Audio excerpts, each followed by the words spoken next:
action. Today on Dr. Oz. Okay, cut. Okay, you don't need to say doctor. We kind of get it with that little silly get-up. So let's go on with the rest. You're doing great. All right, and reset and action. Today on Oz. Okay, cut. That was great. That was brilliant. That was beautiful. Except we can't use any of that, and let me tell you why. Is Oz is a little misleading. Are you a wizard of? I know you're a doctor. Gonna have to talk to legal. You're doing great. Just say the rest, all right? You're doing great. Wonderful, all right? This no is doctor. Gonna be a train wreck. And action. Today. Okay, just cut. Great job. Loved it. Loved your energy. But it is today. There's another show called Today, and technically this is going to air tomorrow, so saying today is kind of misleading. You're a doctor. You're better than that, baby. You are so much better than that, okay? Okay, doing great. Perfect. Not really. And action.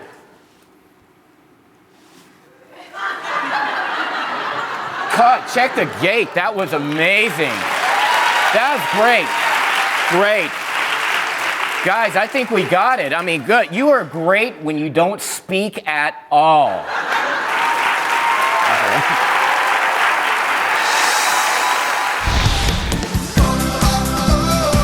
We'll save lives today. You guys ready to get healthy?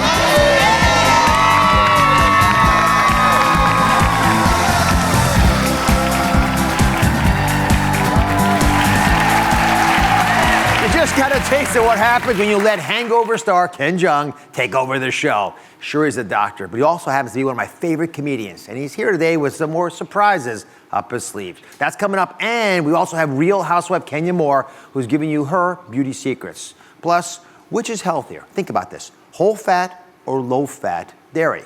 There's a brand new study that's making headlines and may finally set the record straight on dairy and yogurt and all that good stuff. I'm gonna weigh in later on in the show, so stay with us. But first, you know the expression, don't quit your day job. You all heard that, right? Yeah.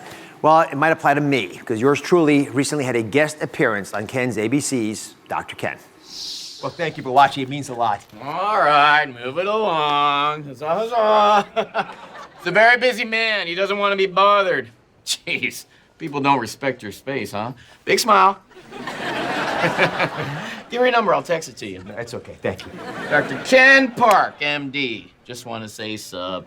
You know, doc to doc. Oh, well, what's up? So have a great flight. Ooh, got the new 8, huh? Me too. Thing's amazing, isn't it? Yeah, it's great. I use it to get a lot of work done, so... By the way, I dig your show, and my wife thinks you're hot, so back off! Will do. The one and only Dr. Ken, come on out.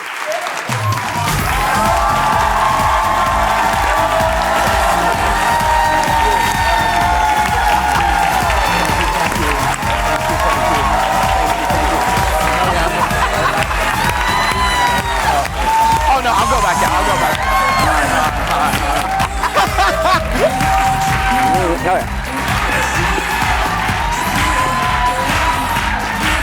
They teach us in medical school, don't they? What are you doing?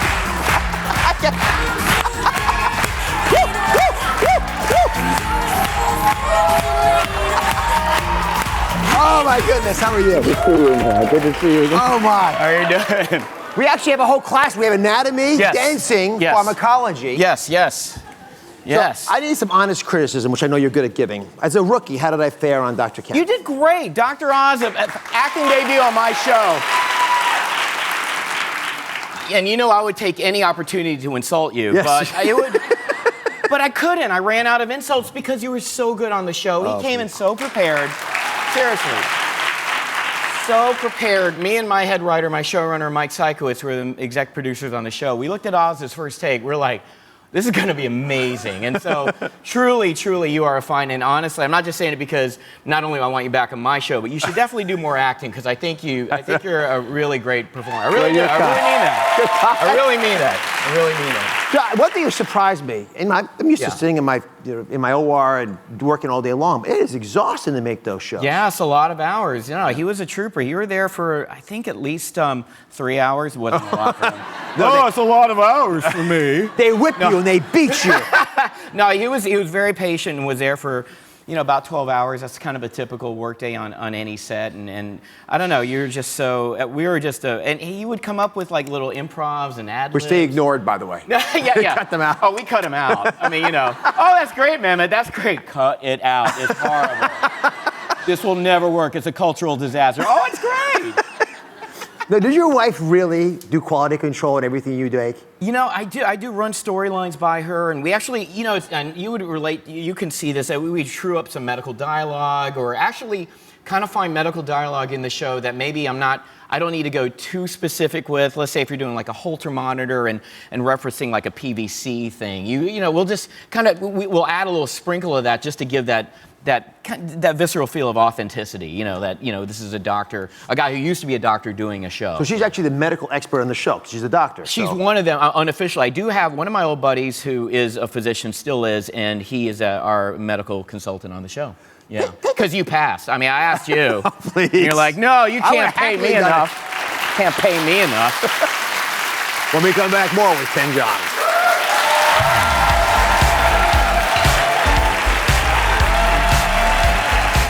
Next, Ken talks about how he went from medicine to comedy and acting, how he juggles fame and fatherhood. Plus, I dig up a little dirt on Ken. I have pictures if you don't tell the truth. Yes, it was pretty god-awful. Coming up next. Would you help a friend cheat on their diet? Would you stop a kid from stealing? We go undercover in a surprising social experiment. Wait until you see the reactions. Then, was this bipolar patient shot because he's black? I couldn't have hurt a fly. From there, they proceeded to shoot me anyways. Montel Williams fires back. It is clearly injustice any way you look at it. We're asking the tough questions. All new Oz. That's coming up on Monday.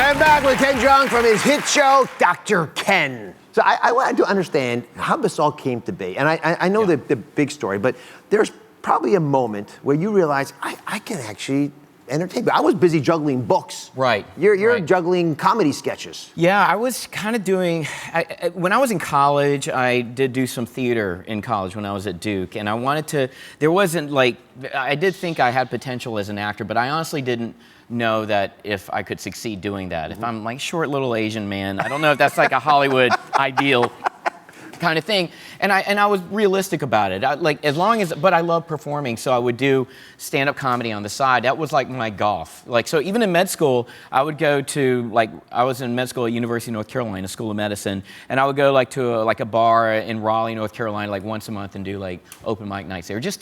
It was just, for me, it was just an outlet, like a healthy outlet. You work hard, play hard mentality. But when did you realize that actually could become your career? That you had, and I'll say very honestly, you had something that just made people want to watch you? I won a stand-up comedy contest in my residency in New Orleans, and the winner got to go to the Hollywood Improv and perform there, and that was about 17 years ago.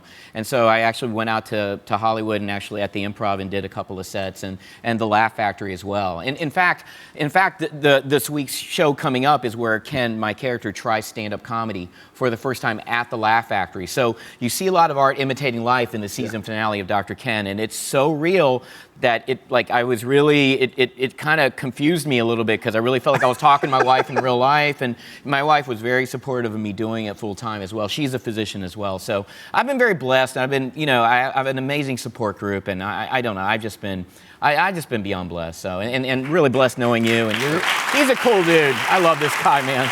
Well, part of that support group is your family, not just your wife, but those two 8-year-old twins you got. Yeah, so there's my family, my wife Tran, Alexa on the right, and Zoe on the left. Yeah, I forgot her name. Oh, yeah, Zoe. And, she goes by Alexa as well. Yeah, exactly. So what do they think of having a famous dad? Oh, yeah, well, Alexa's always like, it's weird having a famous actor for a father. I'm like, yeah, it's a long shadow to live up. No, I didn't say a good actor dad. I said famous. Kidding.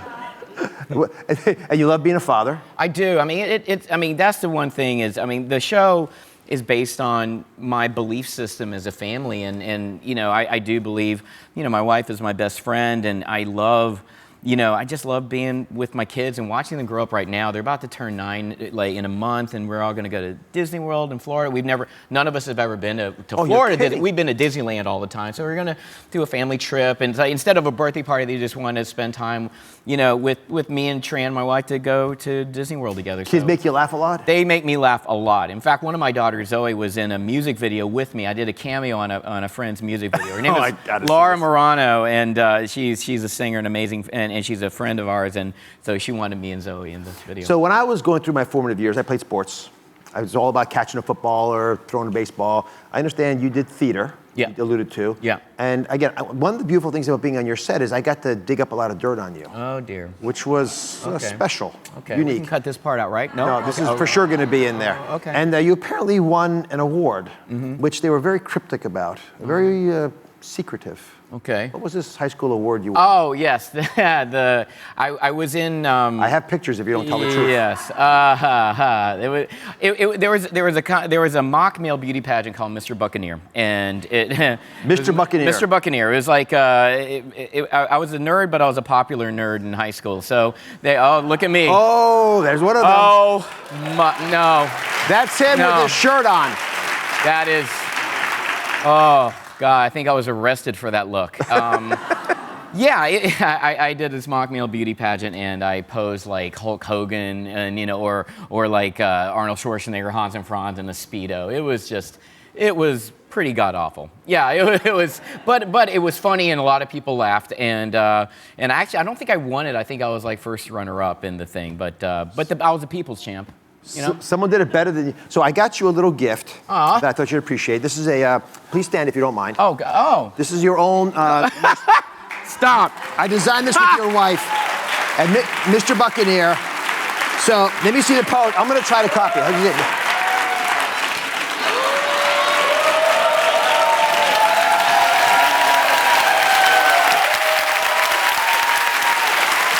Thanks for being here. The best. Listen, make sure you watch Dr. Ken Season 1 finale. It airs Friday, April 22nd, 8:30 Eastern, ABC. Be there. Yeah. Next, Real Housewives star Kenya Moore. How she survived a traumatic childhood and a health scare that shook her world. It was shocking to me. From beauty queen to reality star. What she does to stay strong in the face of adversity. Coming up. Drugs, alcohol, and pills. What really happened to America's sitcom kids? I really hit bottom. From growing pains to Everybody Loves Raymond. See what was really going on behind the scenes of your favorite shows. All New Oz. That's coming up on Tuesday.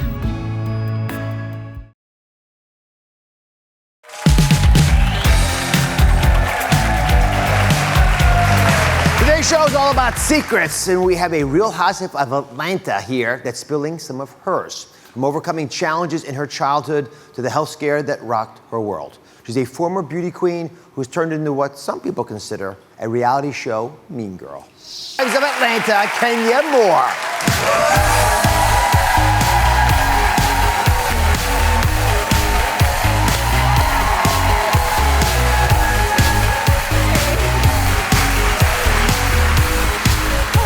Very, very much for being here. Thank you for having me. Come have a seat. Here? Anyway, you went.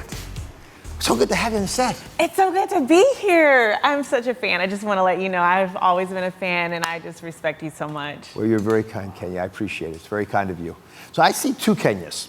There's the Kenya who won the Miss USA contest, but 22 years ago, right? Well, it may have been longer than that, but about that. About the roughly, right? And then there's the telling on myself. Controversial reality TV star who's sometimes a bad girl. So which is the real Kenya Moore? Well, I think I'm real 100% of the time. Obviously, being Miss USA, it was sort of like oxymoronic to what I'm doing now. You're sort of like a Barbie doll, and you're presenting your best self to the world. And you really are not put in controversial situations. But on reality TV, that's all you're put in. So you get to see, me being multifaceted. I'm a three-dimensional person. I love that you're assertive, but there is this sort of fine line between being assertive and confident and being abrasive or even being a bully. True. Where do you draw that line? I think you draw the line. I think the definition for me of being a bully is when you harass or you try to intimidate someone or intentionally hurt them, and I never do that. I can stand up for myself, but I don't need to hurt anyone in doing so. There's another side of you that I want to talk about that's okay. It has to deal with your rocky childhood.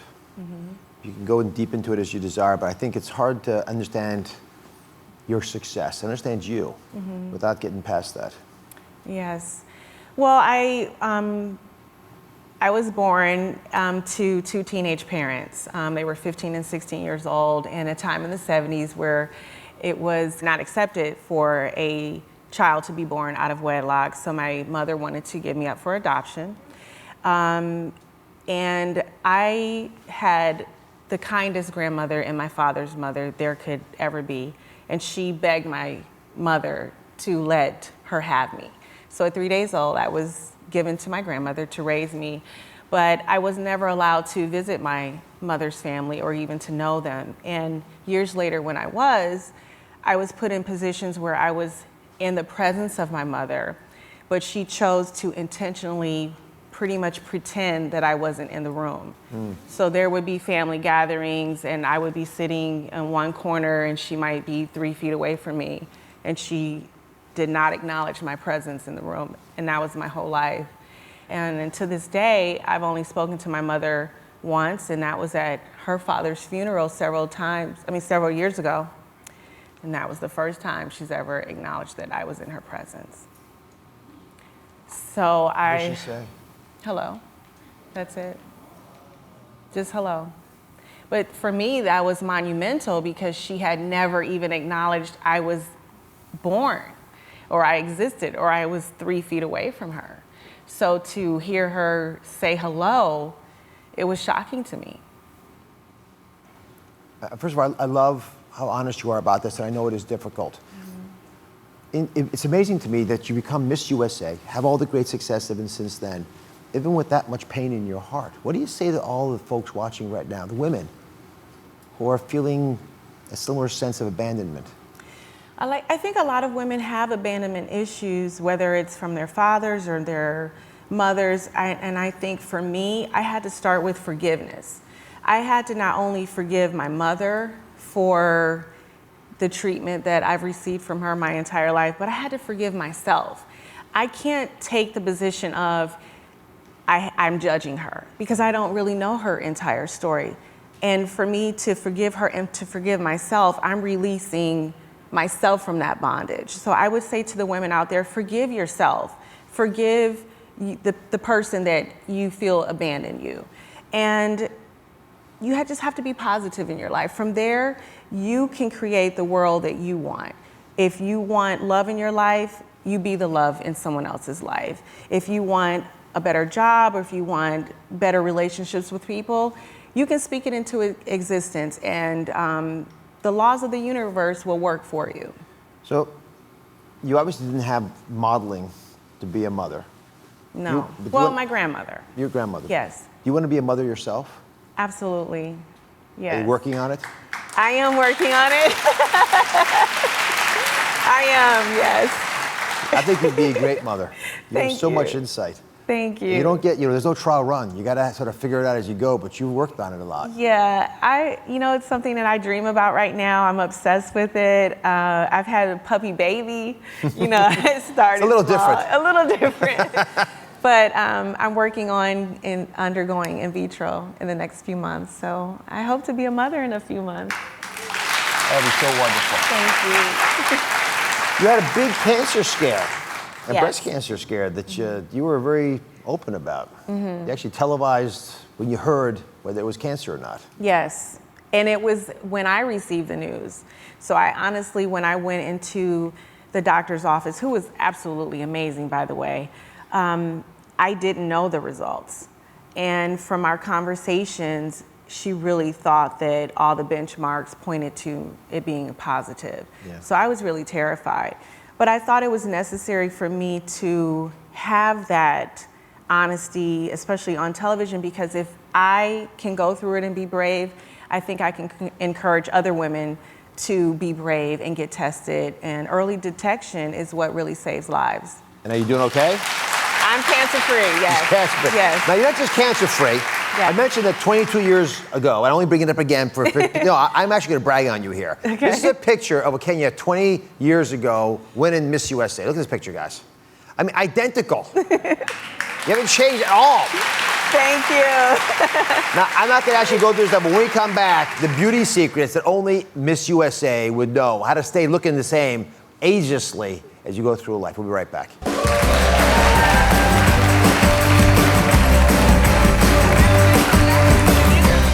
Next, Kenya shares her amazing beauty secrets that only a Miss USA winner would know. From brows to belts, Kenya has the tips to make anyone look like a beauty queen. These are too highly arched. What do you guys think? Coming up next. Would you help a friend cheat on their diet? We go undercover in a surprising social experiment. Wait until you see the reactions. Then, was this bipolar patient shocked because he's black? I couldn't have hurt a fly. From there, they proceeded to shoot me anyways. All new Oz. That's coming up on Monday.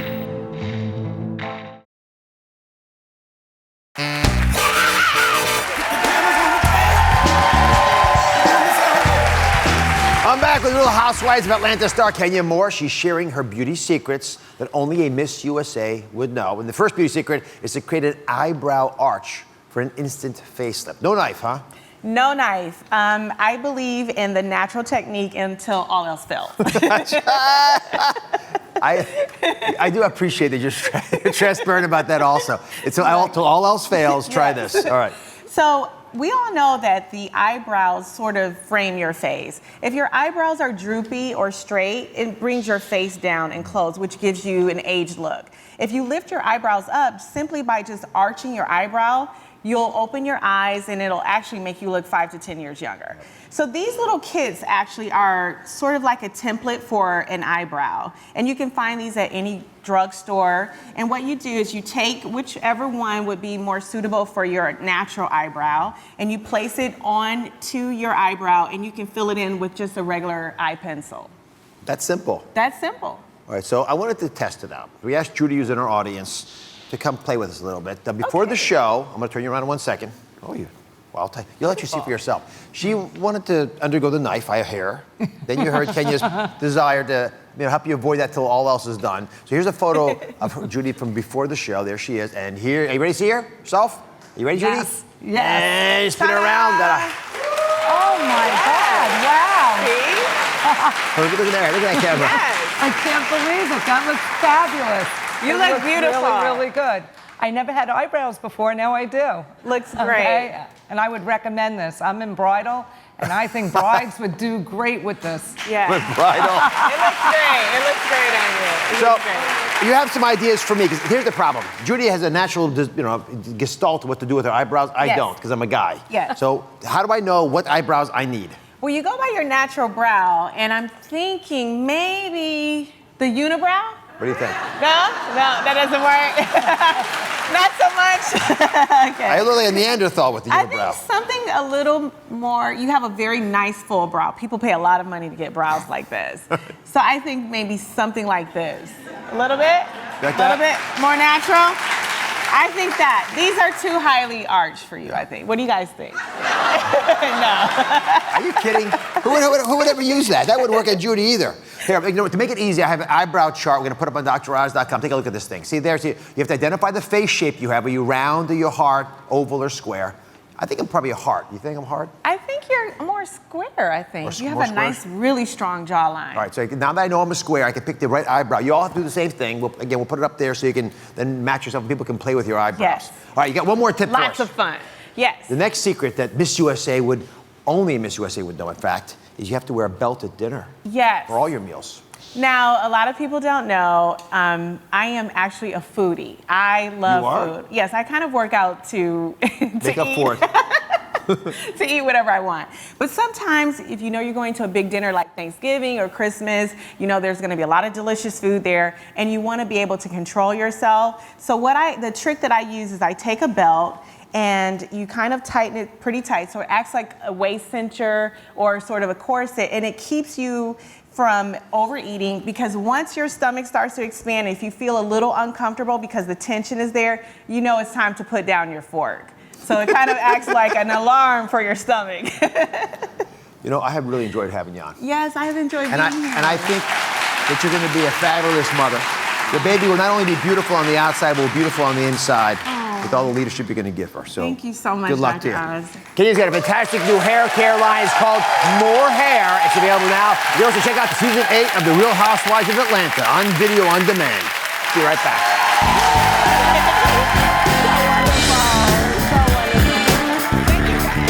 Next, now that you know how to look great, find out how you can feel even better. I'm weighing in on dairy and the headlines it's making around the world. Is whole fat actually healthier for you than low fat? We sift through the clutter and put an end to the debate. Next. We are bringing healthy back this season and want you to bring it too. Grab your prescription pad for fun and sign up for free tickets today. You can go to droz.com/tickets and sign up. Did I get it right?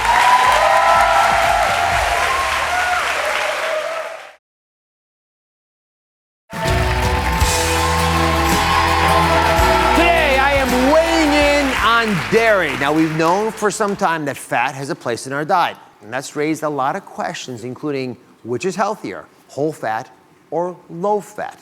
Now, a new study making headlines around the world not only questions the type of milk you serve your family, but also it's maybe finally setting the record straight on dairy in general.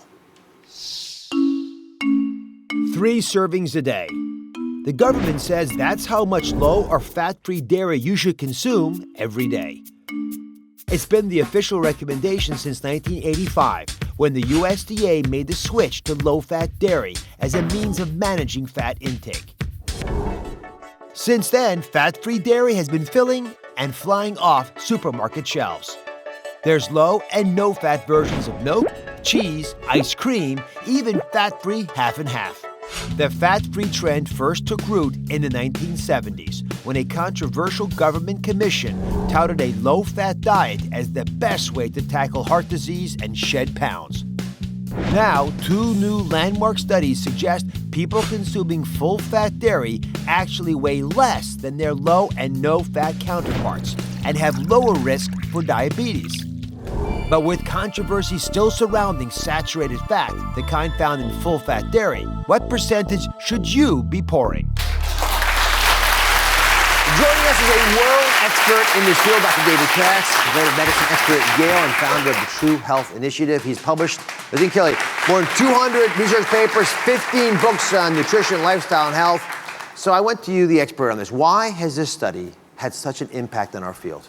Well, the impact, I think, is all these headlines. And since people eat every day, they're fascinated with every study about diet. And the ones that make the headlines aren't the best studies or the most important ones. They're the most shocking ones, the most surprising ones, and in particular, the ones that tell us what we want to hear, like ice cream is good for us today. Right. That's right. Fat is good. So I think that's the impact is really all about those issues. Let's talk about what the studies actually showed. And there's 2 we're going to highlight. The first looked at a lot of folks and the effect of dairy and on their weight and diabetes. So go ahead. Right. Yeah, so this study looked at an association between fats from dairy in the blood and the likelihood of developing diabetes over time. And as shown here, 46% lesser likelihood of developing diabetes in over 3,000 people when there was dairy fat in their blood. Now, importantly, that's just a study of association. There were other things that might have accounted for the lower rate of diabetes. We'll come back to that. But that's basically what this study showed. But in theory, if you look at these, you say, okay, if I have fats from yogurt or milk in my blood, that seems that I have a much lower risk of getting diabetes on the surface. And if that were a strong, consistent finding, and if it were consistent with other research, I think we could be more confident about it. But actually, the association with specific dairy fats was pretty weak. It wasn't totally consistent. In other words, there were associations between certain fats from dairy, but not all fats from dairy. So I don't think we have a definitive answer there. Okay, and the other big study looked at something people always ask me about, which is, will I lose weight or gain weight if I eat whole-fat dairy? Yeah, and I think that's a really important question, because if there is a defense against diabetes, as you know, the main driver of the risk for type 2 diabetes is weight gain. So this study, actually a larger group of women, there was an association between eating full-fat dairy and protection against weight gain over time. Now, does that make sense? Well, yeah, it could for a couple of reasons. First, if the fat in dairy fills us up and keeps us full, satiety, if we get satiety from the fat in dairy, then we might actually eat less calories overall, and that, of course, protects against weight gain. The other thing is that fat does not raise blood sugar directly, and it doesn't trigger an insulin release.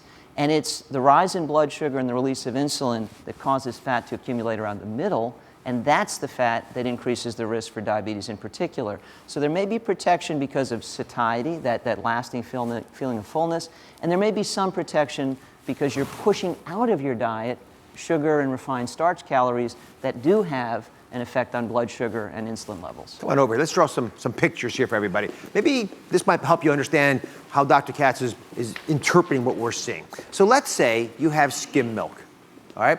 You put skim milk in your stomach, and it has about 90 calories a cup, right? So you actually don't feel like you're completely full. But you had your milk, but you don't quite feel like you got it all in there, right? If you have whole milk, well, it's got fat in it, and for that reason, it actually has extra calories, 150 calories specifically. Now let's compare these. You got the whole milk, 150 calories, that's more than the 90 calories from the skim milk. So in theory, you should gain weight with whole milk and lose weight with skim milk. Don't you all think that? Right? Makes perfect sense, right? What Dr. Katz is saying is this difference of this 60 calorie difference, you make up over the course of the day because you get the grumbling, the growl, the hunger. That looks like a lot of us, right? You're still hungry after you have that skim milk. And the things you go after oftentimes will have sugar in them. In America, we eat a lot of sugar. So that might penalize you either because of the hormones or because the fat directly has a benefit. Who knows why? But that's been the big slippery slope here. Because on the surface, you'll see why everyone in America thought skim milk was better. Now, some researchers are saying that this type of fat you touched on was vitally important, and it might be the reason for this. Yeah, so a couple issues here. So, given a choice between 90 calories from skim milk plus a whole bunch of calories from cookies because you're still hungry versus the 150 from whole milk, you may be better off with the whole milk. I think this all comes down to association and context. So these are studies of association. They don't prove cause and effect. Maybe the people who ate the full-fat dairy were people who were less concerned about their weight in the first place. Maybe they didn't gain weight because they weren't as prone to gain weight, and they said, I can afford the calories. Yeah, only the dieters drank the skim milk. We just don't know for sure. There were a lot of other things that might have accounted for the association, both with weight and with diabetes. There are some fats in dairy that might be specifically protective. And by the way, not all the fat in dairy is saturated. Some of it is conjugated linolenic acids, and these are thought to bump up metabolic rate just a little bit, but maybe enough to make a difference over a span of years. So there may be some healthy fats in dairy. To me, context is key. Now, your heritage is Mediterranean.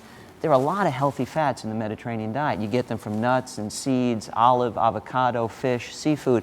I would argue if you're getting satiety from healthy, wholesome foods, fiber in vegetables and fruits and whole grains, beans and lentils, healthy fats from those sources, there's very unlikely to be much benefit from the fat in dairy. And the healthiest diets around the world, healthiest populations, they don't eat much dairy. The blue zones, they don't eat much dairy, and the dairy they eat is goat and sheep, not cow. And most of the intervention studies that have produced the best results, even preventing diabetes, haven't relied very much on dairy. So what does David Katz do in his family? What do you actually do differently based on this research? So I haven't changed anything based on these studies because I think they're interesting, but I don't think they provide a definitive answer. So the average person trying to make a decision right now, the mom's going to go to the store today and buy a carton of milk. Does it matter, really, whether it's skim, 1%, 2%, or full fat, 3.5%? I think it matters in context. If you're eating a typical American diet, you might derive some benefit from the higher fat varieties. And if you wanted to split the difference, 2% is right in the middle. It's had 50. That's what I do. It's had 50% of the fat taken out. It hasn't had 98% of the fat taken. It's right in the middle. So again, if you have trouble controlling your appetite, your hunger, and you're eating a typical American diet, first of all, fix that. But dairy fat may be your friend. If you don't have trouble staying full, if you're getting plenty of healthy fat from nuts, seeds, olives, avocado, fish, I don't think there's a specific reason based on these studies to add dairy fat to your diet. I'm going shopping for 2%. David Katz, thank you very much. My bottom line on dairy, there are approved options for both you and your family when we come back.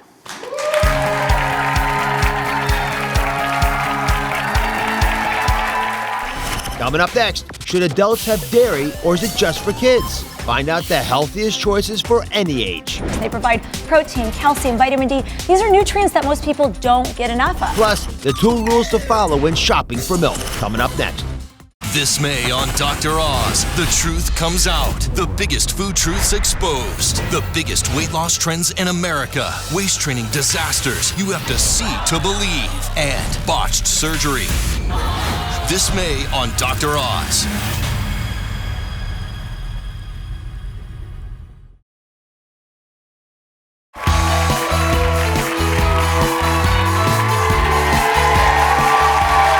We've been talking about a new study on dairy suggesting that whole fat is a healthier choice over low fat to ward off diabetes and weight gain. So, in light of this study and all the controversy around it, what are the best dairy product recommendations for you and your family? What are you going to buy? Pediatrician Dr. Tanya Altman has the answers because she's giving them every day in her office.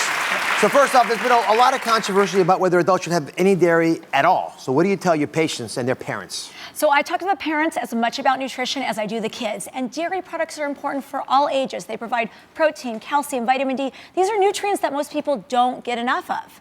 So the recommendations are still 3 servings a day of dairy products for adults, cup of milk, 3/4 cup of yogurt. I know you love Greek yogurt like I do. Or a slice of cheese. All right, let's talk about the milk specifically. There's 2 rules that you argue everyone should abide by when they're buying milk for their family. So organic milk is from cows raised organically, which means that their feed doesn't contain chemical pesticides or fertilizers. They're not given hormones and they're not given antibiotics. So that's less exposure to all of those things for your family. All right, and why do I have these cool little goggles here? What's the story Get to try here? it. These are fun. My patients love these. It's a great way to make drinking milk fun for kids. Did I have it right? I'll let you try it. Oh my goodness. This is ridiculous. In your mouth? There's got to be an easier way to drink milk than this.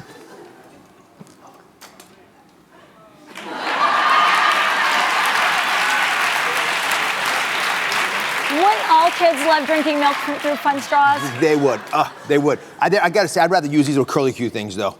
So this is a fashion statement. What about raw milk? What do you think about folks who love that?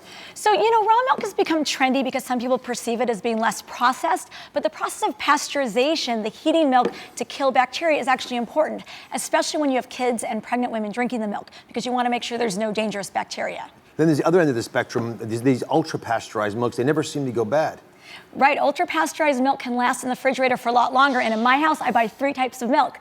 I drink non-fat, same as my 10-year-old. My 8-year-old likes 1% or 2%, and my 1-year-old drinks whole milk. So in some ways, ultra-pasteurization can help keep the milk longer in the refrigerator, but it does taste a little different, and some people don't love the fact that it's more pasteurized. Yeah, it seems more natural that it would go bad, but I get if you're buying lots of different kinds for different age groups, you got to be careful. Okay, speaking of that, let's talk about the fact that one size doesn't fit all when it comes to kids. So explain to us, and we'll start off with kids that are under a year of age. What do you tell your patients about what makes sense for them?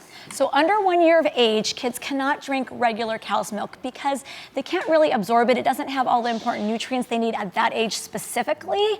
So you want to make sure you're giving your baby breast milk. Obviously, is the best thing from birth. This is breast milk? Until 1 and That's older. one heck of a breast. This mom did a great job here. And if you're my not giving goodness. breast milk, then you want to use an approved infant formula. All right. But you can give yogurt, and I love Greek yogurt even for babies starting at 6 months of age. Plain. You don't want to get them used to the sweet taste of anything with added sugar. And also cheese is also acceptable in a form that they can handle. All right, what about ages 1 to 2? So age 1 to 2, the brain is really 60% fat. So they do need the fat for brain development at that age. So over age 1, whole milk is recommended. Now, if you have a family history of high cholesterol, heart disease, then your pediatrician may recommend 2% milk, which still has enough fat for brain development. And all this also counts, right? Exactly. And if you got a Greek mom yogurt this for any giving, by age. the way, you can breastfeed to you're an adult. It would be nutritious for us as well. Okay. You want to try it with the straw? No, I'm not going to try it. I stopped breastfeeding a long time ago. All right, now let's talk about people like us. Anyone over the age of 2, frankly. What do you recommend? Over age 2, you can come down on the fat in the milk if you like the taste, and instead give your family healthy plant-based fats. Avocado, nuts, nut butter. We're even giving nut butter now at 6 months of age to babies to help prevent allergies. And salmon is great for all ages. Omega-3s, really healthy fat. So you give young children fish fats? I do. I recommend everything at 6 months of age. It gets them used to eating healthy. Start young, and their taste buds will like healthy food as they get older. Thank you for the wonderful advice. Dr. Altman's new book is called What to Feed Your Baby. It's out now. We'll be right back. Drugs, alcohol, and pills. What really happened to America's sitcom kids? I really hit bottom. From Growing Pains to Everybody Loves Raymond, even the Partridge Family. See what was really going on behind the scenes of your favorite shows. I think he kind of blamed Hollywood for that.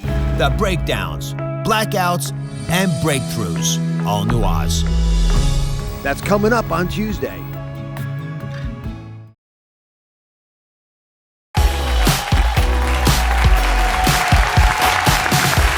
Turns out size does matter when it comes to, well, height.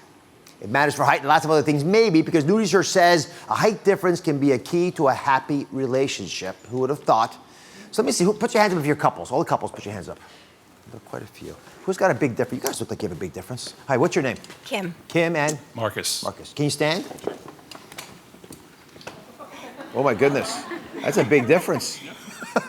So how did the height difference play into the attraction you have for each other? I've always found being tall very attractive.